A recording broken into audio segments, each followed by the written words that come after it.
Three, two, one. Welcome back, guys.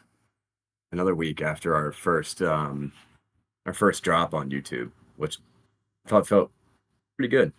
40 something views. Not bad for week one. Thanks, Mom. But and all of our significant others, we appreciate it. Especially for those who double liked the video. But welcome back. I'm with Dylan, who's wearing Herbert. Herbert. Oh, Oh epic. boy. Those are all new, right? Yes. Simon without who was on your background last week? James Winston. And Mark Fleming, who was able to join us tonight, which is awesome. But yeah, seriously, Dylan, thank you for getting that video up. It was a huge step for us. And I was thinking about like why I was doing some traveling this week and was just like ripping through fantasy football content. And I was thinking about like why would people listen to our video? And I can put it as simply as this. I like to imagine there being a research scientist like stationed in Antarctica, like down in Antarctica, and all of his boys down there are not into fantasy football. And it's mid-October, the season is ripping, and this guy is just craving someone to discuss fantasy with. And that's where we come in. We're just a group of dudes who love fantasy football and aren't really that conservative of players, honestly. So I think it'll be fun following along with us. Yeah, we're scientists. We got a lot of good stuff. We are. So we're fantasy football scientists. And some of us are less trained than others. Let's get into it tonight, though. We got some news. Dylan, you wrote that stuff in there. You want to do it? Yeah, so some news of the week. We got Brett Favre is trying to reinstate his case against Unk for his defamation. So if you don't remember about Brett Favre going after McAfee, Unk, all those guys for talking shit about him. But he dropped the one against McAfee. Yeah, he did. He did against Unk too. And literally all he said was Brett Favre used the welfare money from the state of Mississippi to pay for his daughter's school's volleyball court. And Shannon Sharp was like, maybe that money should go to someone more in need. So he's trying to get that back. Has kind of been a voice of reason these last few years. Yeah, he's for the people, man. For the people. So he called the Brett Favre the lowest of the low. That was about it. So other big news this week is Leonard Fournette, best shape of his career this past week. This is like the first real best shape of his life post I've seen. Besides like Najee, of course. Yeah, Najee's had one. But Leonard Fournette, best shape of his career. So I'm in a couple leagues where people are already picking him up off the wire. He's skyrocketing on Sleeper, so we'll see. He's number one right now, right? Yeah. So that's exciting. Nobody bid on Cordell Patterson. Did you see that news? Yeah, he went to back reunite with Artie Smith over in Pittsburgh. Yeah, no one's jumped on him in our league yet. Yeah, I mean, wait, or did somebody with Warren and Najee there? Yeah, yeah. Maybe he gets more. Picked him up for the new kick return rules because he's a big note. Yeah, he's a good returner. So most touchdowns all time. So right on. It's got to be located with that. And then, I mean, the most relevant fantasy-wise news over the past week or so is Dak was spotted in a walking boot, and it's the same ankle he dislocated a couple of years ago. So apparently he got an MRI. No results have been released on that. A lot of speculation there. People are saying maybe he's doing it to try and get them to force a contract now. Might say he's like not going to play kind of deal, but it's remained to be seen what that leads to. I wouldn't panic. Yeah. So. I read an article that he was just saying that's like part of his rehab process the last couple of years, but that could be smoke. Yeah. Well, it'd be kind of risky going into his contract year. Yeah. Just putting the boot on for effect. Yeah, That because is he's gonna get paid. Yeah. Yeah, wouldn't that Yeah, what do hurt? you guys think he gets paid? I Is mean, he going to lead the league? I think he gets paid more than like Goff's getting and these other guys. So Yeah, Right. Goff's contract was crazy. like what, 65 mil? Something like Oh that. my god! I mean, What did Jared get again? was it 55? Maybe? What is it, Burrow and Herbert who are the highest? Yeah, Goff got 55. Or actually 53, technically. So It's just the going rate. yeah, Tua's still in talks as well. They haven't had any conclusion there. It seems more amicable than it was earlier in their talks. And then Cam Akers re-signed with the Vikings. Woo woo. I think he's already on someone's team. He's back, baby. I don't think he actually officially re-signed yet, but I thought it was just rumored to be. Unless it got announced in the past 2 days. No. The last thing I read was that if he passed a physical, he would be Gotcha. signed. Yeah. So I don't think he's there yet. That would hurt that. In other news, did you guys watch Receiver this week, or like some majority of it? We were Yeah, talking I've about watched the this majority yesterday. of it. I haven't watched the newest one. Yeah, and Hard Knocks this past week, epic. But Receiver, like it's amazing. The danger is like those guys that were on the show are now, like in my mind, the 5 best receivers in the league. Like I'm high on George Kittle now. I'm high on Debo. I'm high on Amon Ra. Like they're all my favorite Yeah. players in the league now. I just drafted 3 of those guys in a startup, so may Did you watch Receiver? or may not be heavily correlated. Yeah, I have. I haven't finished all of them yet, but I mean, those guys are fucking amazing. yeah. It's actually really good this year. I like it way more than the quarterback. Yeah, quarterback Yeah. was kind of cheesy. It's a little Yeah. too underdog story, I think, with the whole like Mariota. And they had Mariota, who Yeah. wasn't that interesting. Yeah. We I already like know that. about Mahomes, and he's amazing. I like that they were showing that Devontae Adams clip of him talking about Jimmy G. I haven't seen the show. Oh, it's the best. Yeah, I like that. He's like, bench him or I'm gonna fucking request a trade. He should have, dude. I mean, I get why he wanted to go to the Raiders, but if he was trying to win a Super Bowl, that was such a misstep. Yeah, I feel like him and Derek Carr being really good friends is just, I don't know, So random. so random. So they played Why can't he college be together. friends with like a better quarterback? Yeah, high school, I think, right? They went to Fresno State together, Oh yeah. and they balled out there. But like Devontae went there, he was already what 30, 29. Yeah. He probably could have gotten signed by another contender. So we'll see what happens with Devontae. That show made me feel bad for him, but Justin Jefferson, just elite human being. Yeah, he kind of shined in the show. He did. He did. Yeah. He's a star. He mentored Addison so well that Addison went out and got a DUI yesterday. Yeah, Jefferson's like, listen, just keep your family close. Don't do anything stupid. Dude, Addison Play video posted game. literally today. He was out for like mimosas in the morning on his Instagram. Like he does not. I don't know. He's a little unhinged.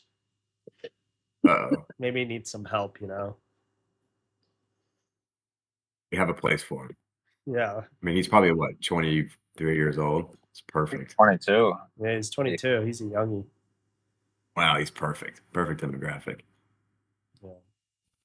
I found it fascinating how with Jefferson's contract and him like how much power he actually did have even after getting the injury.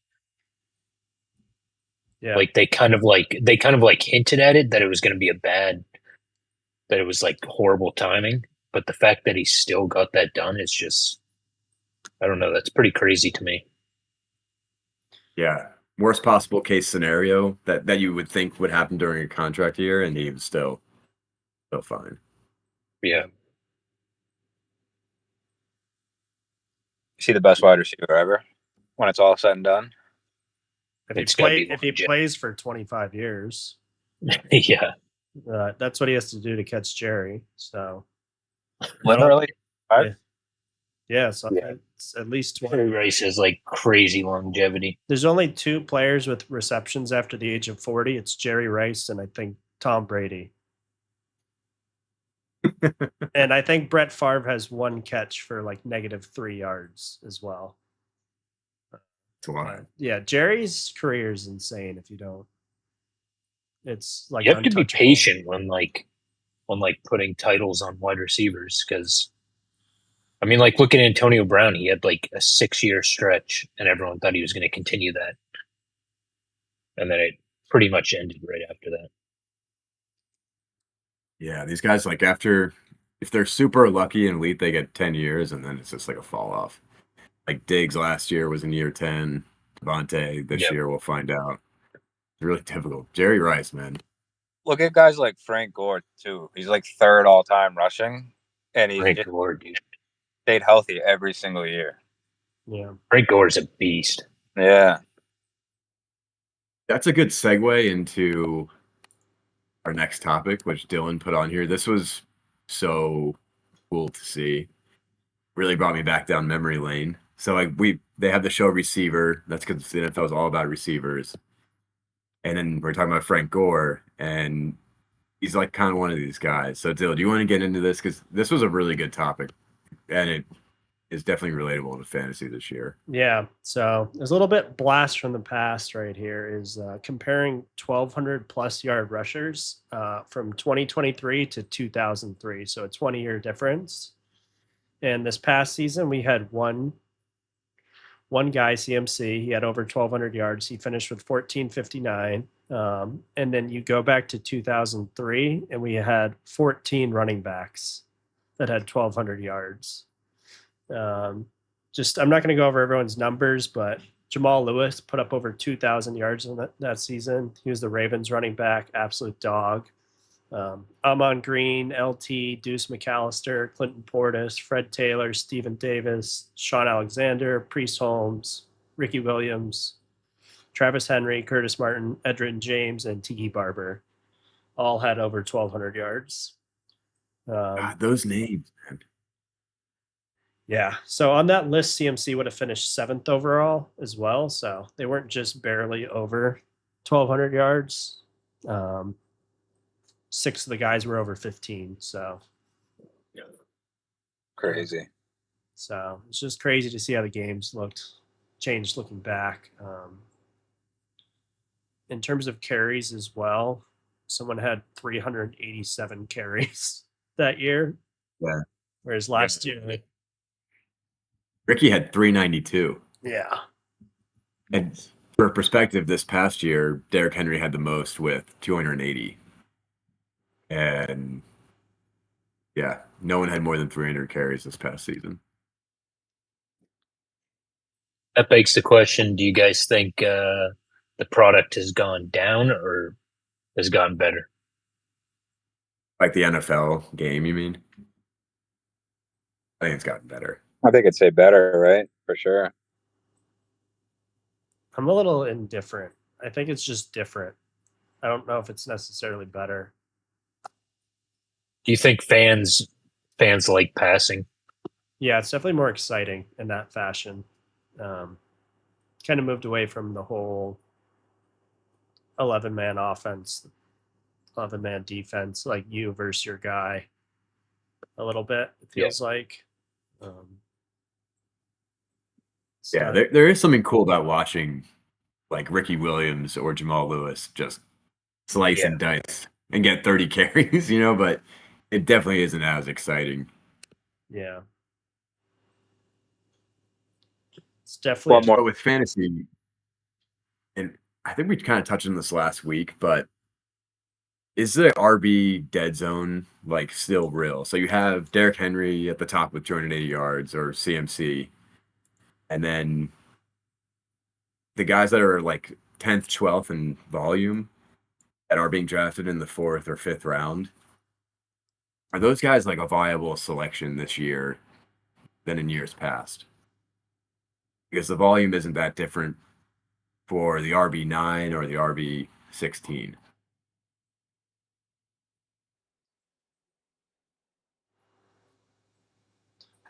What was the question? I feel like it's a little bit of The- a difference. I don't think it's a big a drop off as it used to be. I think it's just evolved so much where the ball carriers on good offenses are still going to be guys you target, even if they're not necessarily elite level players. Kind of like James Cook.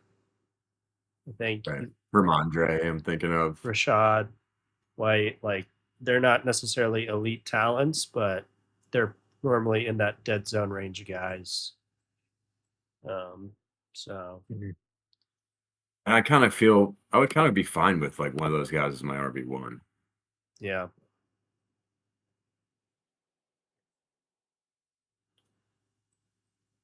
I was looking at a statistic the other day and it was every RB1 finish in the last 10 years. I think the least number of catches outside of Derrick Henry's year, I think, was 40 receptions for Wow. RB1, which was JT's season in 2021.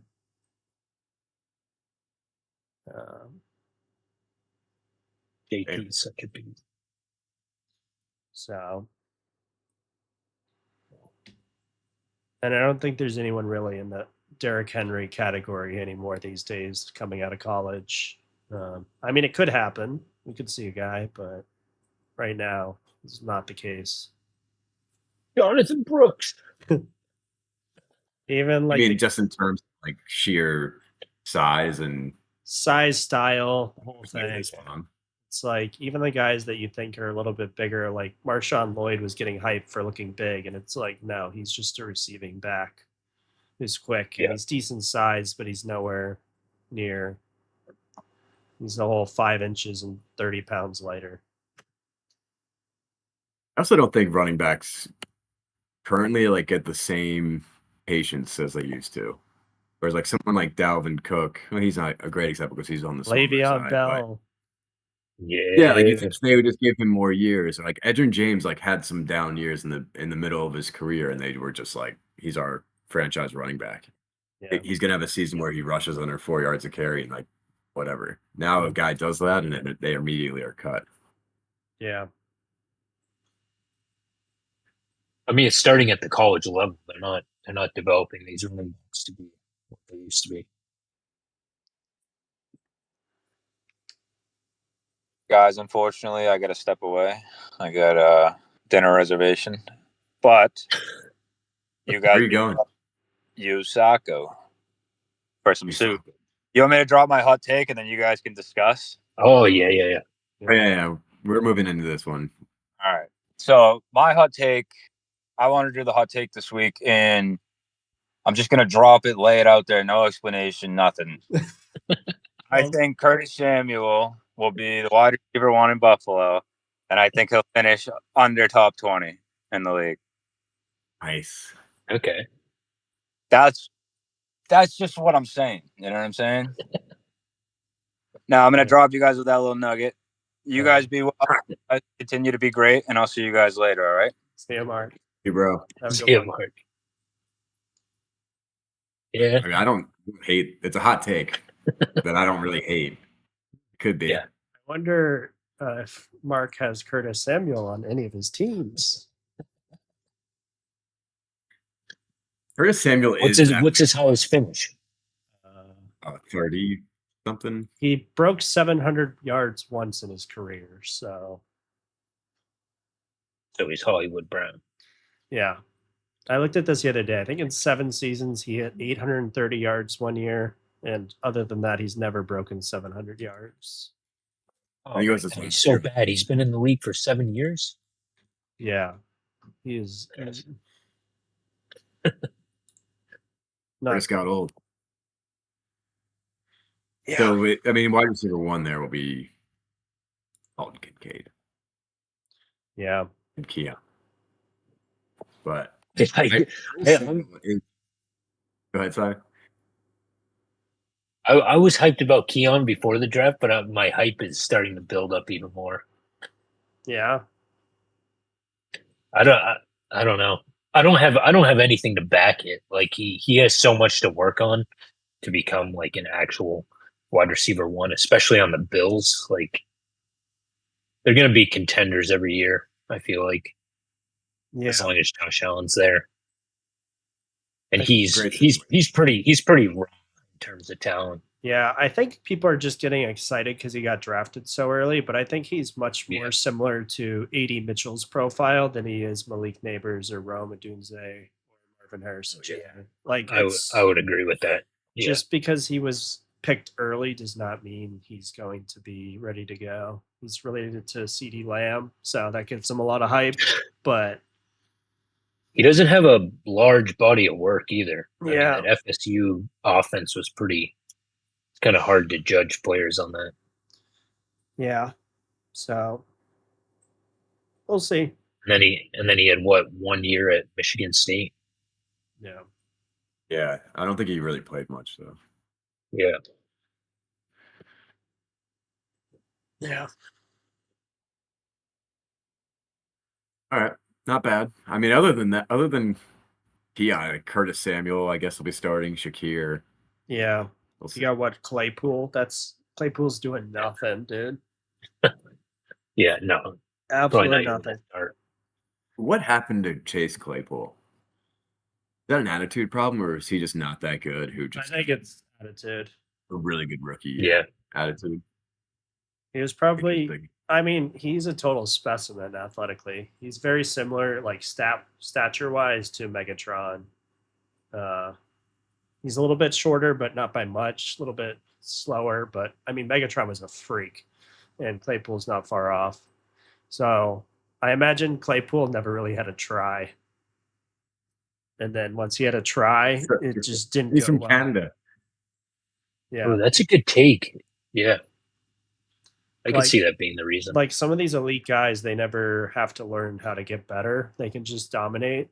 I mean, this goes across a lot of different sports and positions, but it takes like a different type of player to be willing to learn and work hard to learn. So a lot of these guys in the NFL aren't really cracked out to what they could be. It's kind of like DK a little bit, where I think DK could take a jump this year, but it's like he's not really lived up to his potential for Yeah. what everyone was hoping. So, Yeah, that's a good point. but Claypool's a nothing in fantasy forever. So don't waste your time Big on time. him in any sort of format. I think Pete picked him up and way back Yeah. when the news came out. Oh, he's a prime early season waiver wire acquisition. Yeah. Because it's all based on situation. Like as it goes, if you're trying to like earn your spot onto a team, the Bills are a pretty good place to do it. Yeah, I Right. think right now, like Khalil Shakir is competing for their wide receiver 2. Yeah. Pretty low bar. Yeah.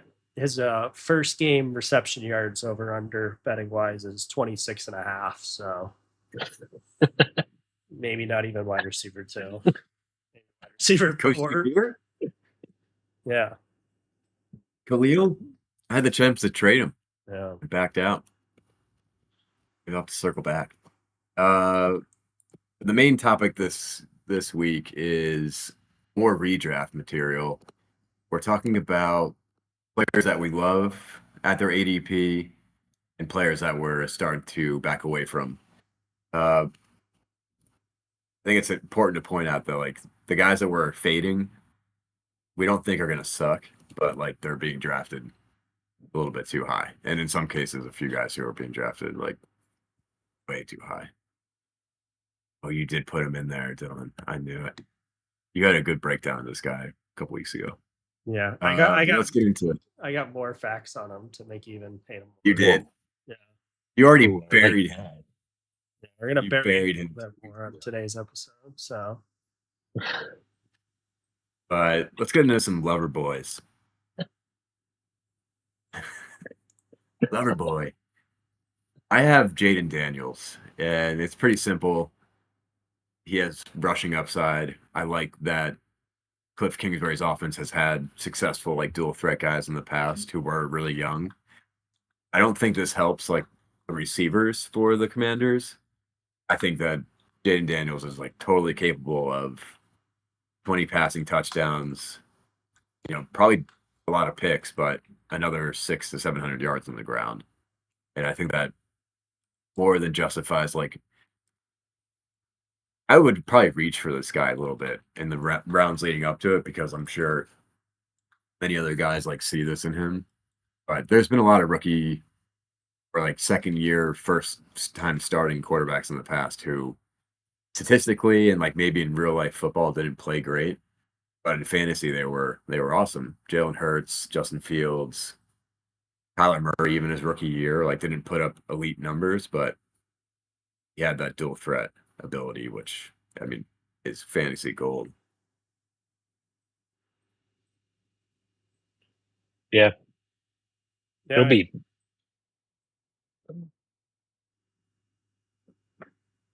I like Jaden. I think I don't know, similar to RG3 maybe kind of guy. Exactly. Another guy in a long line.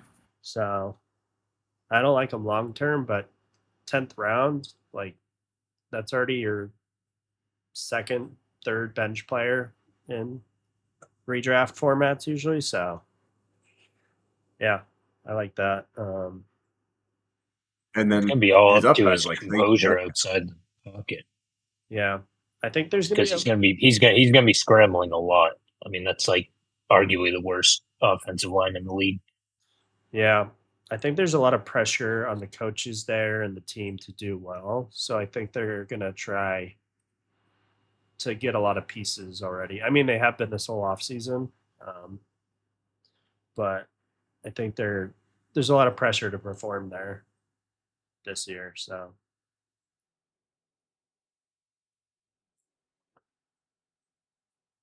yeah. Mark is not here, but Mark's lover boy is Dak Prescott.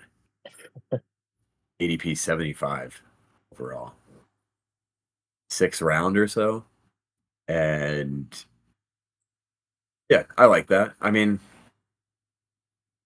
it kind of seems right where he should be going. 6th round. Where's Joe Burrow going? He's going 8th. Oh, in the 8th round? Yeah. Okay. Yeah. I think that's right around where Dak should be. I think it just seems low, but 6th round, I mean, that's 75's beginning 7th round. I think Dak's probably, if he's healthy, he's top 10 for sure. So I think if I wouldn't, I'd feel fine getting a top 10 QB in the 6th round. I'd be happy. So I think it just feels like great value. Yeah. But maybe Mark has some other reasons. So we'll phone a friend next week. I like it. I like it. Yeah, no, I like it for sure. Like if he's in the 6th round, I need a QB, and I don't necessarily like the receivers or running back. I'm taking Dak. Yeah. So. And I took Old Faithful Kyle Pitts. Oh God. Oh God. I love this man. Different year. I love this man. New QB, new offensive scheme, new coaches. And they just announced he's going to be playing wide receiver as well. I just listened to a breakdown on why Kyle Pitts cannot play. He's unlimited. Why he cannot play against cornerbacks. Kyle Pitts struggles against cornerbacks. So maybe playing wide receiver doesn't help. We'll see. We'll see. Yeah, true. I mean, I didn't draft him, Zach so Robinson a lot. Like I'm banking a whole lot on Zach Robinson there. Yeah, I like Zach. you know, we'll see if he can bring the magic with him. But so he's coming from like the Rams offensive scheme, who I don't remember them really utilizing like a tight end in their system a whole lot. Higby. So- Higby until he fucking Well- shattered his knee. Yeah, Higby he got got decent. right. Yeah, he Yeah. got some touches. Plus Pitts is, he's not necessarily a traditional tight end like Rams have had before. I will say Kirk with elite tight ends though is very good combo. I think his That's- entire tenure with Hawkinson was he averaged 9 targets per game, which is crazy for a tight end. Granted, it was only I think like 18 total games, but still. Those are Yeah. And really- when Hawkinson went to the Vikings from Detroit, he had some good moments in Detroit, and he went to the Vikings. People were saying like they don't really utilize the tight end a lot, and if the tight end is talented enough, like they'll incorporate them into the game plan. So we'll see. yeah.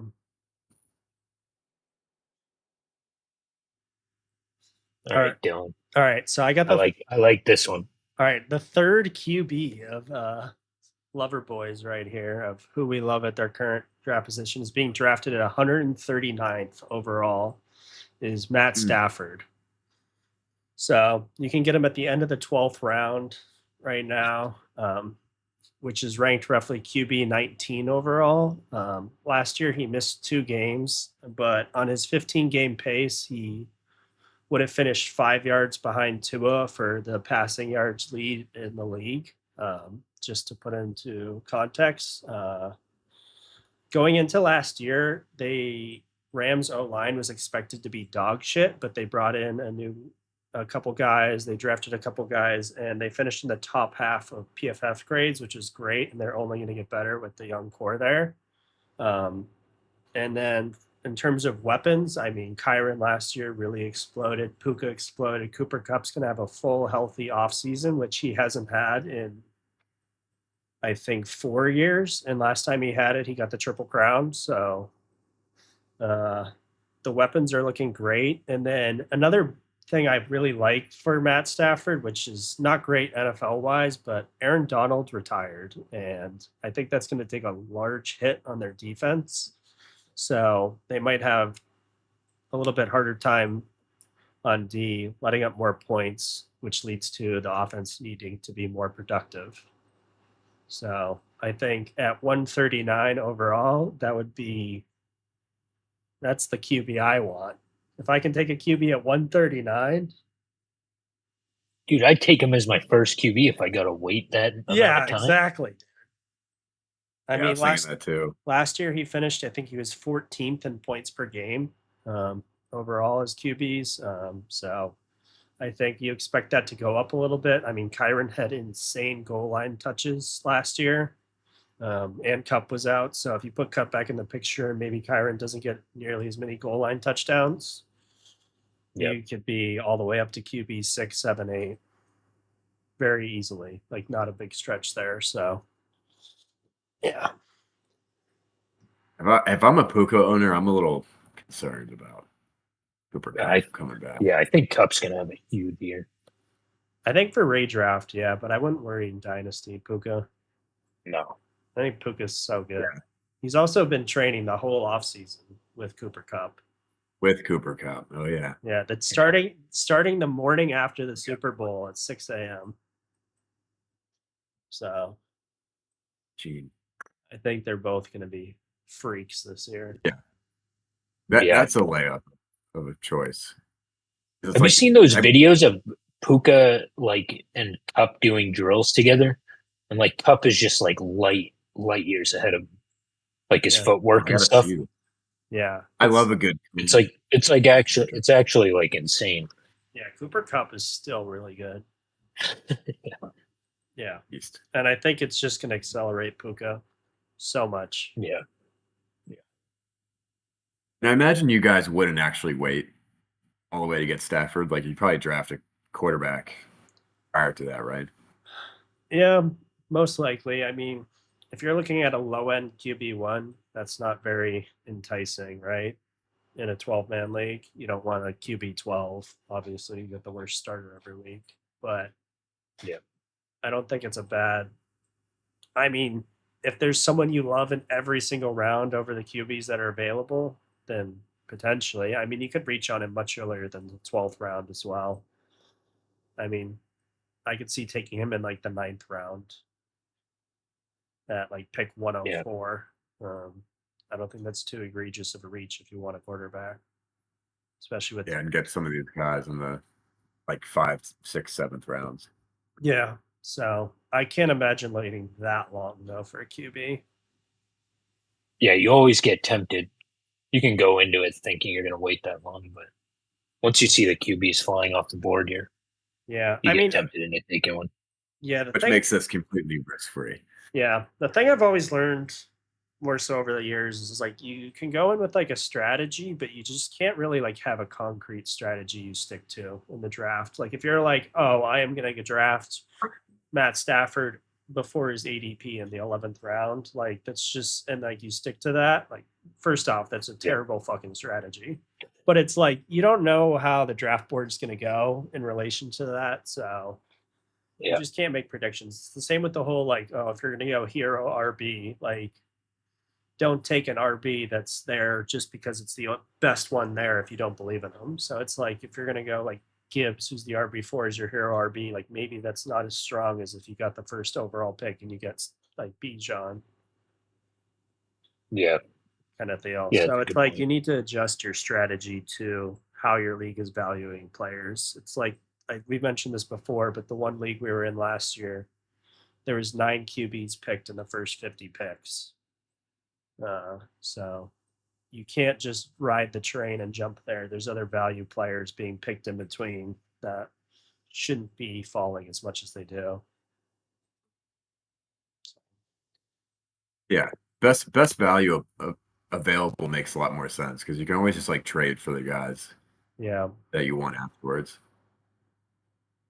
if you have the right amount to do it. Yeah. Okay, so that was Jaden Daniels, Dak, Kyle Pitts, Matt Stafford are people we think have a really good value right now where they're being drafted. Guys that we are fading away on. I'm going with CJ Stroud. And this is a tough one because Dynasty, he's fantastic, and redraft, he could have a Mahomes like 50 touchdown type of year, but without the rushing upside, like I was talking about with Jaden, I think he's going a little bit too high. Especially if there is more like in a way I'd rather have like if CJ is like a tier 2 or tier 3, I'd almost rather have like the later half of whatever tier he's in, which could be a Dak Prescott. And go for whoever is in the 4th or 5th round. There might be a pretty juicy tight end in the end of the 4th or whatever that I might want to grab over CJ and try to circle back to Joey B or Dak. Yeah. I don't know. I don't think his thing's too pumped up. I think if he was going 3rd round, it would be too high. But I do think there's concern for CJ Stroud this year not finishing a top 10 QB fantasy wise. Not even in the top 10. I could see him finishing like anywhere from 8 to 12 and not being surprised. Like not egregiously far out. I mean, I'm a big Stroud guy. I picked him 5th overall in a startup for Dynasty, but I think there's going to be some growing pains for him in the league this year. I mean, but then again, he had the most 300-yard games last season. Yeah, I guess that is pop. Like falling out of the top 10 isn't that hard to do. Yeah, You have- not necessarily top 10, but like top 8 or so. Like I could see him 9, 10, 11 as like a good year for him, but not like exceptional fantasy wise. I mean, he's limited with his rushing, like you mentioned. Yeah, like really falling out of like those super impact guys because you have tier 1 is Allen, Hurts, Jackson, Mahomes. AR-15 is tier 2, and then CJ's right there. So I'd almost rather have Kyler, Joe Burrow, or Dak. Yeah. Yeah, you can see how. I mean, you can see what happens. Like Purdy and Tua could have good years. Jordan Love's there. Yeah. I'm a big believer in the Texans this year, though. I think they're just going to transition to like immediate contenders following last year. Mm. I think not necessarily like Super Bowl contending this year because the fucking Chiefs are in the AFC, but I think they're going to be. Yeah. I think they're much more well-rounded and a stronger team than the Colts and the Jags. So, and they're just so young. D'Amico Ryan's a great coach, so. And didn't they draft like some? They got Will Anderson last year, and I think they got another guy on defense this year. I forget who it was. They signed They got the Vikings guy. Yes. Evers. No. Danielle Hunter. Yeah. Yeah, Hunter. Yeah. Okay. That's going to be kind of a fun division, though. Oh, It's like for sure. the Colts are interesting. The Jags will just like always kind of blow it, but I think Trevor is not bad, and I mean, they're in the BTJ. driver's seat last year. Yeah, Yeah, they good were. running game. So All right, you can just fly over Mark. Mark picked Terry McLaurin, which I Mark's think it's hate. just because he has like a serious vendetta against him, which I don't disagree with really, but the love for McLaurin is Jaden Daniels there. He'll finally have a quarterback. The downside is that you could just do what McLaurin's always done. yeah, I'm not sure where he's being 6th round. Is that right? 68th ADP. So end of the 6th I round. will say, I'm also a McLaurin truther. But I would take him. I would want him over those three guys that Mark mentioned. She, Godwin, Jay Reed. Yeah, true. If you look at like where he's going around, I think the Commanders will be the same Commanders like forever, but I do feel like they're trying to turn it around. I could see him having a little bit of a different year this year. like a 1,200, finally like a 1,200 yard season. Yeah, with like a few more touchdowns. I take Rasheed over Terry, no question. Mm. I don't know. I think I get so hung up on some of these stats, like the only QBs to support a top 24 wide receiver as a rookie is Herbert and Stroud. So Yeah, it is rare. yeah, so Good point.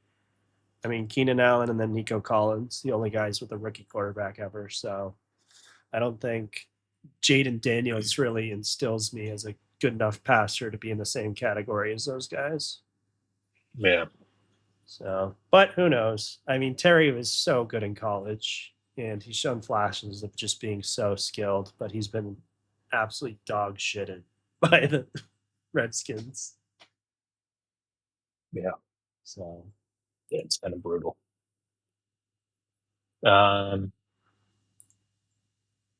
Yeah, this is kind of purely subjective, but I really think Hurts is gonna really surprise fantasy owners this year. I think he's gonna finish. I think he's gonna finish outside the top 5 at least. I think he's always gonna be like a fantasy guy, though, because he will. I mean, he's not terrible. He's not terrible passing, or I mean, he's still gonna. It's not like the tush push is gone because of Kelsey. But I just don't. I don't really trust their offense this year.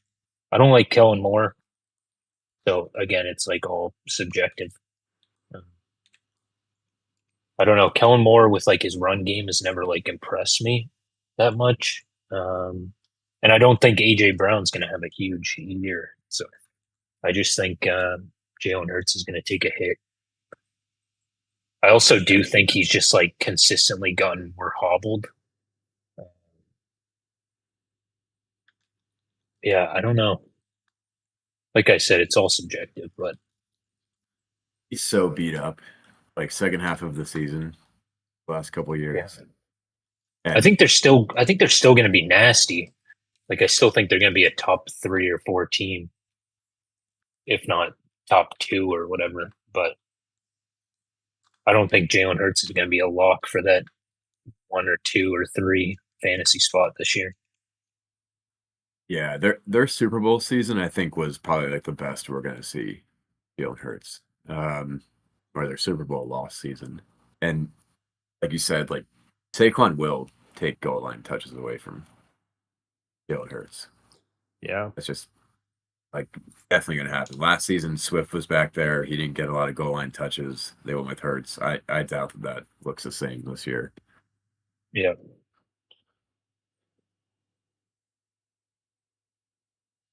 He's going to be He's a tough one to judge.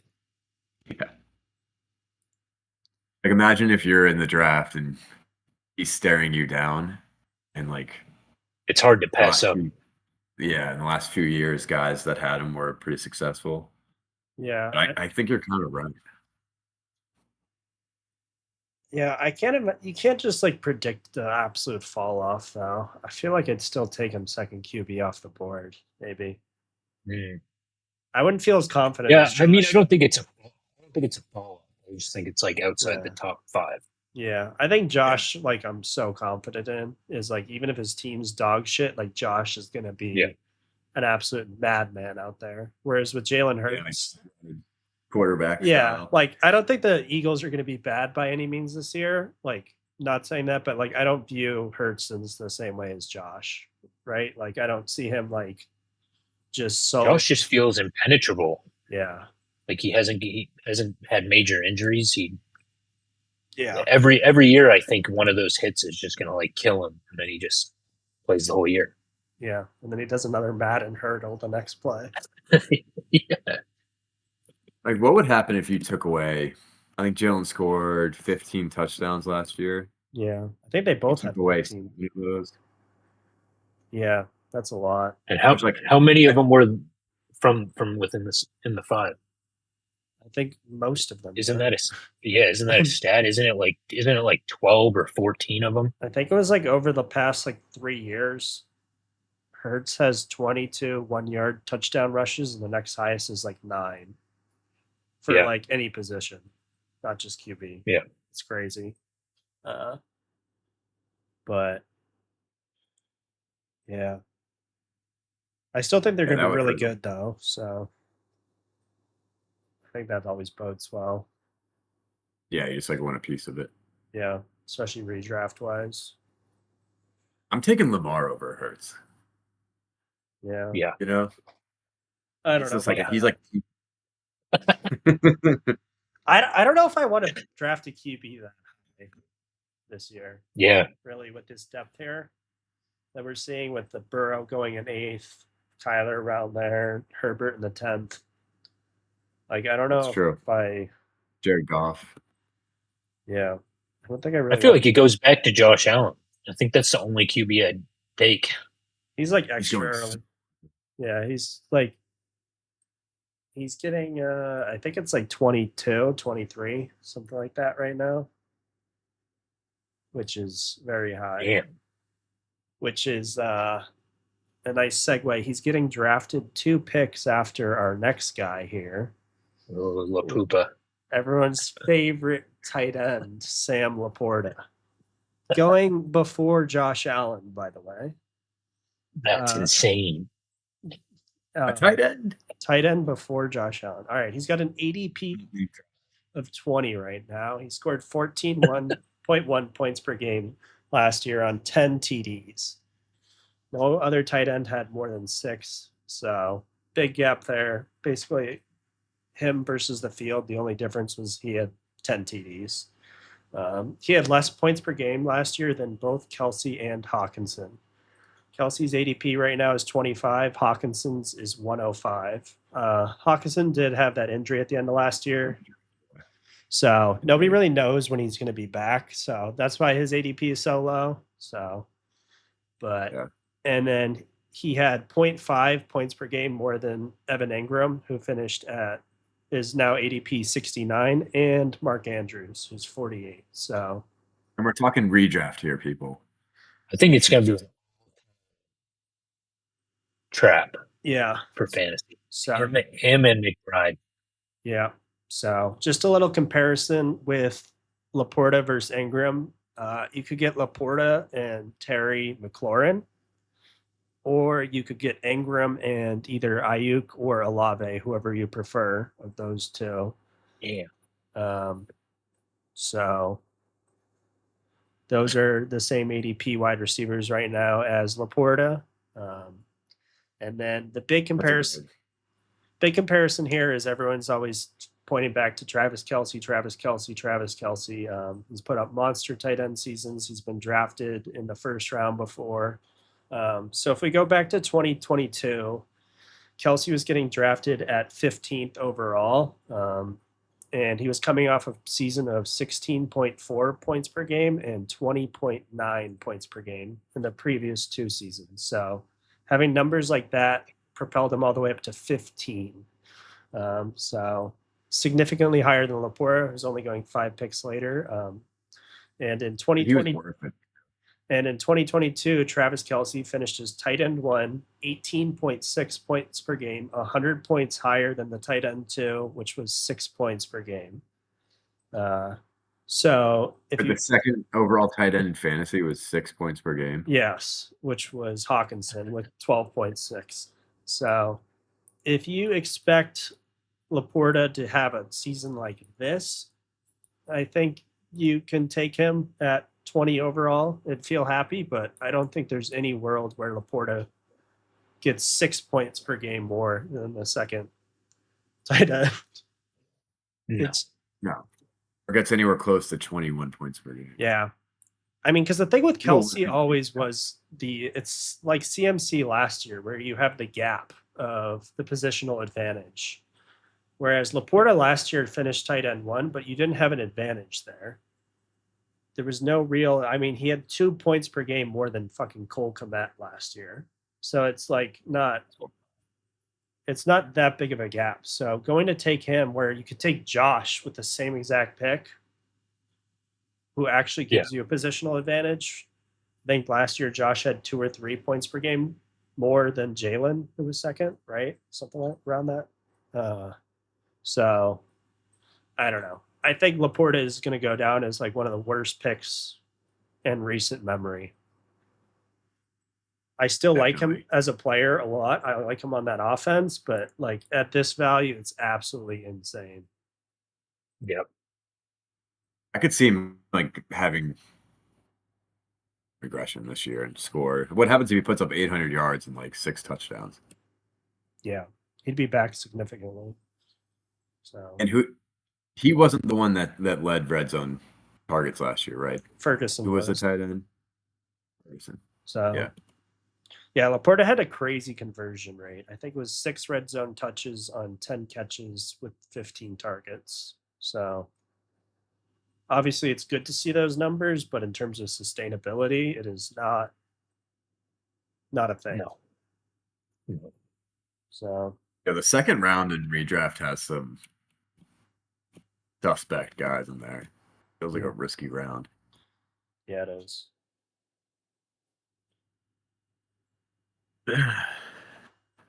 Sam Laporta is not Travis Kelce. Yeah.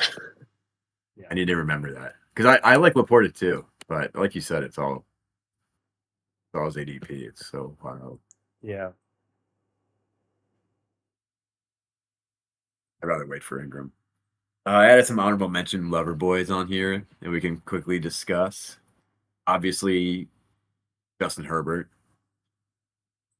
I'm not sure what his current ADP is, but the last time I saw it, it was around 11, I think. Yeah, that sounds about right. That feels like a great pick. It's Ferguson who. Yeah, he's 121. Yeah. Herbert's 121 right now. It's gonna be the steal of fantasy this year. You can even just take Stafford Herbert back to back. Yeah. Really just have your choice of it. Yeah, Ferguson's 87 right now. So 8th round. Dude, that's insane to put that much stock in a tight end at 20. Yeah. Right, and you could get Ferguson, who is like just as good. Yeah. Well, not last year, but you know what I mean. He could literally have a better year than Laporta this year. Yeah, it's hard putting stock in tight ends that aren't Travis Kelce. a year ago or 2 years ago. Yeah. So, I like Put a this. I group like this list. Besides Jerome Ford. I think Yeah. Nick I Chubb's threw back. him in. These guys were all going around the same area in drafts: Zamir, Singletary, Jerome Ford, Zach Moss, and Jalen Warren. I thought they all were like a good grouping, and like I don't know, a couple of those guys will probably become like extremely startable people that you lock in your lineup week to week. I really like Jalen Warren. I think the Right thing now. about most of those players that I'm kind of worried about, mainly Zamir, Singletary, and Warren, is those are all on top 5 or 10 projected offenses. So the Raiders are bottom 5, the Giants are bottom 5, the Steelers are bottom 10. Like, so it's just hard to know. I think with running backs, the bottom tier teams are just not a safe bet. But Jerome Ford, I don't think I'd touch. I think Chubb is full league winner status. Yeah, I'm not even handcuffing him in leagues that have Chubb. It's just like I feel like Ford had more than enough time to prove that he could be the guy, and I mean he did all right, but I don't think it doesn't stand out. Yeah, I'm also not a Watson believer like you, so I don't think. Yeah, I think if I was, I'd be a little more high on Ford, but with Watson, I can't do it. Watson's gonna feed Nick Chubb. Nick Chubb is a robot. I mean, I don't even know how much He's weight so that good. was. Like It was 7 plates. 540 pounds. Yeah, it's 540. 540. Well, it's more because I don't know what type of bar that was, but it was 540 pounds in plates. So it could have been like 585, 600 pounds. I mean, that's yeah, so those crazy. it's one of the bamboo tsunami bars. They can weigh like 20 pounds, they can weigh 40, 50 pounds. So Yeah, the way that thing bent, dude. yeah. And he had multiple knee surgeries 8 months ago. Oh yeah. It's the same knee he blew out in college too. He's such a beast. And the year after he blew out that knee in college, he put up 1,200 yards. So I don't know. Kind of a freak. Where's he going in drafts? It's a steal. It's a steal. The last time I checked, it's 89. Yeah, see, that's insane. 8th round. You just take Chubb and Hawkinson and just hope they feed back from their recoveries in the league. Yeah. Fade honorables. I just put Josh Jacobs on here. I believe he's going in the 3rd round right now. Yeah, that's kind of. When he first landed in Green Bay, I was pretty hyped for him, but it's wearing off. Yeah, I went through the same progression on him. I was so excited. I was like mocking him a bunch of dynasty drafts. I was like, oh, Josh Jacobs so good. I'm gonna get him as my RB1. And then he just kept rising. And I'm like, this is a disgusting pick. So 3rd round is just, I don't know. Yeah, no. That offense is just so many weapons. So You guys have any honorable fades?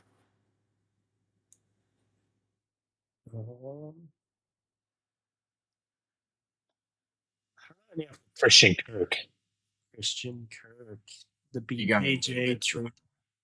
He's 63 right now, so Let's see who's going. You know who I'm fading is fucking Bijan Robinson.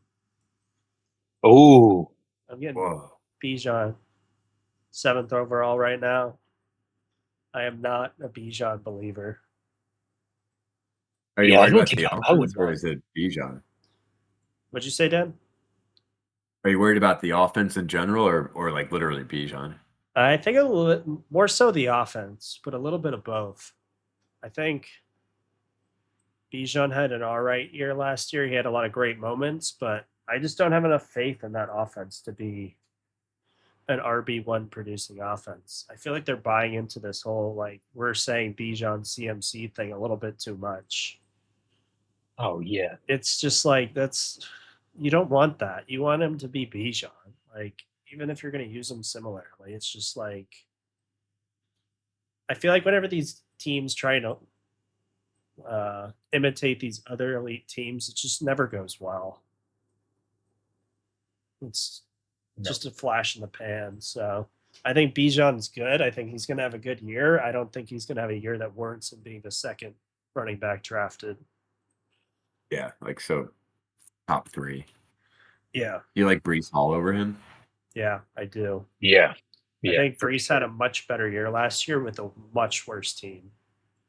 I think people are like, "Oh, Ritter sucks, Heineke sucks," but like the Jets' overall offense was so bad. They had like historically bad numbers, like the most yards per or the least yards per play, like all time kind of deal. So, Yep. What about Gibbs? I don't like Gibbs that early either. I think those guys are kind of a coin flip, Gibbs and Bijan. I don't think you drop Bijan like much further than where he's getting drafted, but I can see myself going Gibbs over him. But also, I'd rather just have JT. I think. Yeah, that's a good take right there. Like, Yeah, in the next round. I don't think Monty's going to drop off enough unless he gets injured again. But I'm not trying to predict injuries. So I feel like JT should be top 2. yeah. This is his year. Where's he going in this draft? Yeah, like, JT's going in the early second. Yeah, he's going like right around 14 or so, I think, right now. Yeah. But I feel like JT doesn't have anyone behind him. No. They got rid of Zach Moss. It's just, I think he's going to really bail AR out a lot. I think AR is going to be good, but he's going to have some growing pains for sure. And I think having that kind of running back with him is just so important. So I don't know. His backup, Trey Sermon. Yeah. I don't know if I have the balls to take JT in the first round, like second RB overall, because I don't really, depending on like what the receivers are available, I can't take JT over any of the big dogs. Yeah. So Would you take him over Puka or AJ Brown, who came up today? I'd take him over AJ Brown. Yeah. I think Puka as well. And what about Garrett Wilson? Yeah, fuck Garrett Wilson. Yeah. 100% over Garrett Wilson. That would get him into the first round. I like that take a lot. I do like Gibbs though. I just keep thinking of like the Kamara Ingram years. Yeah, I like Gibbs too. I think he's more attractive than Bijan just because I think he's got already better offense. So, but Monty's a thorn in the side right there for fantasy production. But I don't think Gibbs necessarily needs that much. I think Kamara put up an RB1 season with a 40% snap share or something like that. I think it was 45% snap share. He had an RB1 year. So I think Gibbs could fit into that category. I agree. Gibbs, I watched a highlight reel of him last year, and you forget how like fucking fast and quick this guy is. Yeah. On like very little volume. He like didn't need a lot at all. It really is kind of like that Kamara Ingram situation. So yeah, those are our lover boys and our fades. To recap, it's lover boys, Jaden Daniels, Dak, KP. What's Kyle Pitts' number? 11? KP 11? I'll make that a thing. Stafford. And then fades, CJ, poor Terry McLaurin. But we all do love, right? We love Terry. No. I do. But the poor guy's just never had a year. Except for Mark. Jalen Hurts, Sam Laporta, obviously. I feel like we're gonna shit on Laporta every week until the season starts. No, I'm done. And then That's 3 weeks in a row of me shitting on Laporta. I'm done. Yeah, I he's can't well tell. buried, dude. I'm not taking him in any drafts. Like, And it's not a hot No. take anymore. no. So I imagine other fantasy football shows are like starting to fade him as well, right? yeah, you have to imagine. Like all the big ones are probably like. And he's just getting so inflated. It's crazy. And then our honorable mention love guys: Justin Herbert, Ferguson, that low tier running back group: Zamir, Singletary, Moss, Warren. We're kicking drum for it out. Fuck you. And Yeah. then Josh Jacobs. Sorry, buddy. I also am a huge Jacobs fan, but he seems like he's lost it, dude. That season took it out of him. He's dead. He's over the hill. And then Bijan, which that might be the only Bijan fade take you're gonna hear. Yeah. His Remember, friends- you heard it from Degen Fantasy Football. Awesome. All right, boys. Closing thoughts?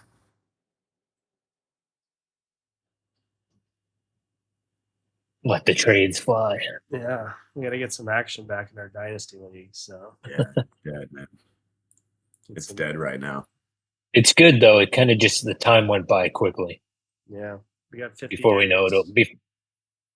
Yeah, exactly. So Dude, when NFL's people start tuning back in and getting ready for the year, we'll hopefully see some stuff. But all right, guys. Well, thank you for coming on tonight. Our Degen Fantasy Football podcast. Make sure to like and subscribe. We got to boost our numbers up, get some engagement. See you guys. Peace.